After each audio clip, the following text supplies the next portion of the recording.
Okay, bismillahirrahmanirrahim. Assalamualaikum warahmatullahi wabarakatuh. Hari ini, Ustazah masuk pelajaran baru, pelajaran 2. Kita akan belajar sedikit tajuk tentang kepentingan niat. Jadi sebelum itu, murid-murid buka dulu muka surat 11. Dengarkan Ustazah baca dulu hadis dan terjemahannya. Okay, baiklah. An Amiril Mu'minin Abi Hafsin Umar bin Al-Khattab radhiyallahu anhu qala Sami'tu Rasulullah sallallahu alaihi wasallam yaqulu innamal a'malu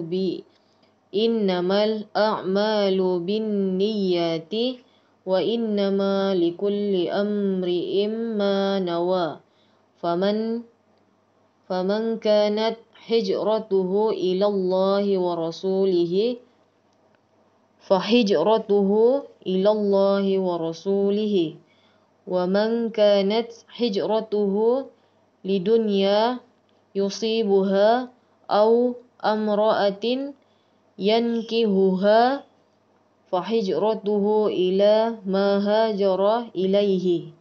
Rawahul Bukhari wa Muslim. Maksudnya, daripada Amir Al-Mu'minin Abu Hafs Umar bin Al-Khattab radhiyallahu anhu.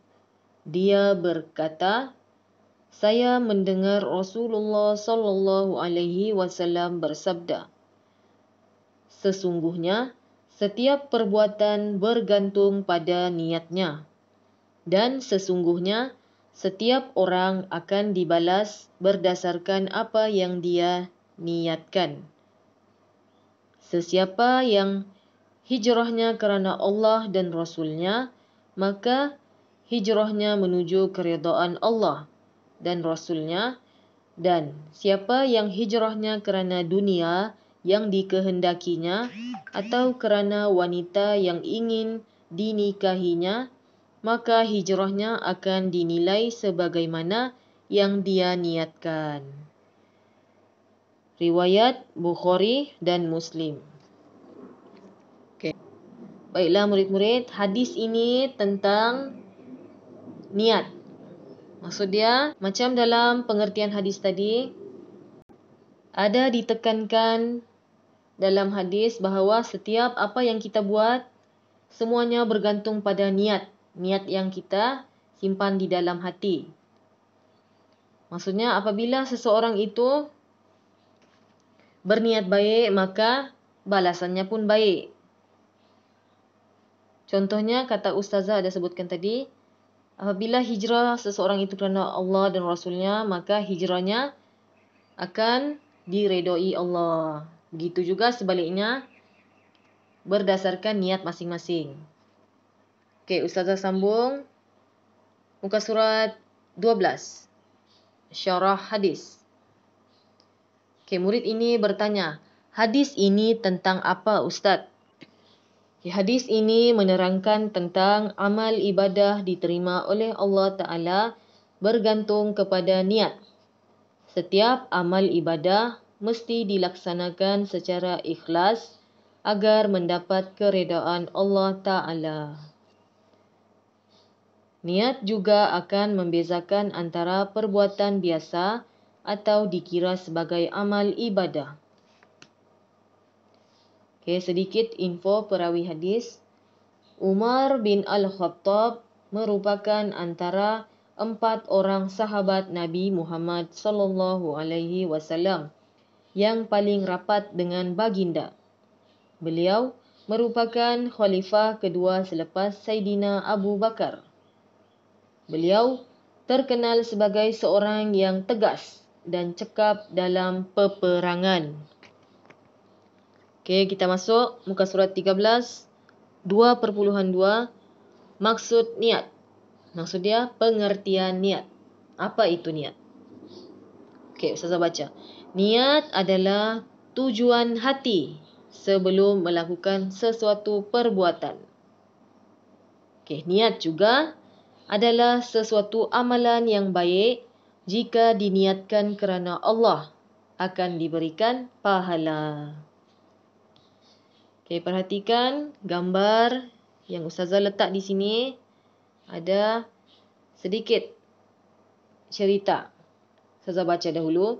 Pada zaman permulaan Islam, ada seorang lelaki telah bertunang dengan Ummu Qaisah.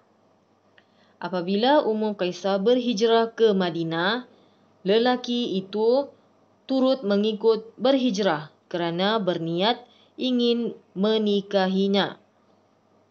Hijrah lelaki tersebut tidak ikhlas dan bukan kerana Allah, tetapi diniatkan kerana Ummu Qaisah. Oleh itu, lelaki tersebut digelar Muhajir Ummu Qais. Maksudnya, peristiwa ini menceritakan lelaki itu mengikut wanita tadi, perempuan yang dia ingin nikahi, berhijrah. Jadi, niat itu dianggap tidak ikhlas. Sebab bukan diniatkan kerana Allah. Okey, Ustazah masuk muka surat 14. Ikhlaskan niat kerana Allah Ta'ala dalam amalan seharian. Okey, di dalam video ini ada 5 gambar. Okey, dalam video ini Ustazah nyatakan contoh-contoh apabila kita perlu berniat. Maksudnya perlu memasang niat kerana Allah apabila melakukan suatu perbuatan atau aktiviti seharian. Okey, gambar yang pertama, semasa kita belajar, maksudnya kita kena niat kerana Allah. Gambar kedua, semasa bergotong royong. Maksudnya sama juga, niat ikhlaskan hati kerana Allah. Ketiga, mendirikan solat. Ikhlaskan hati dalam melaksanakan perintah Allah, perintah solat. 4, kita kena ikhlaskan hati membantu ibu bapa. Dan gambar kelima, ikhlaskan juga hati itu memasang niat sewaktu membantu guru-guru. Okey, itu contoh-contoh cara kita mengikhlaskan hati, memasang niat dalam melaksanakan rutin atau amalan seharian. Okey. Hari ini akhir sekali 2.3 ikhlas dalam amalan. Okey, ada 4 kepentingan sekiranya kita ikhlas dalam melakukan sesuatu amalan atau perbuatan. 1, dapat membentuk akhlak yang mulia. 2, hati akan menjadi bersih. 3, akan mendapat pahala daripada Allah. Dan yang keempat, merapatkan hubungan kasih sayang. Okey, baiklah murid-murid. Ringkasan pelajaran hari ini kita tentang kepentingan niat. Okey, Ustazah ringkaskan sedikit. Apabila kita memasang niat kerana Allah, maksudnya ikhlaskan hati bila melakukan apa-apa dalam hidup ini, maka kita akan mendapat insya-Allah keredaan daripada Allah dan mendapat 4 kepentingan yang sudah Ustazah sebutkan tadi. Okey, sekian dulu pelajaran hari ini. Pelajaran hadis. InsyaAllah kita jumpa dalam pembelajaran seterusnya. Okey, Assalamualaikum warahmatullahi wabarakatuh.